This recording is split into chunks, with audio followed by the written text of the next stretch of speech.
Come out to Plum Creek Nature Center, where hummingbirds will be the star attraction. The preserve is home to a robust hummingbird population and makes it the perfect location for this interactive event. A banding program will take place to help further scientific research on these awesome little birds. The hummingbirds are humanely trapped, then carefully collected.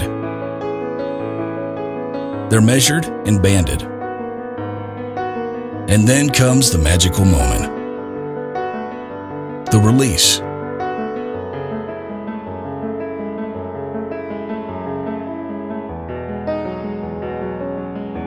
But there's more than hummingbirds at the festival. Grab a bike and hit the trail. Climb a tree. Check out the vendors.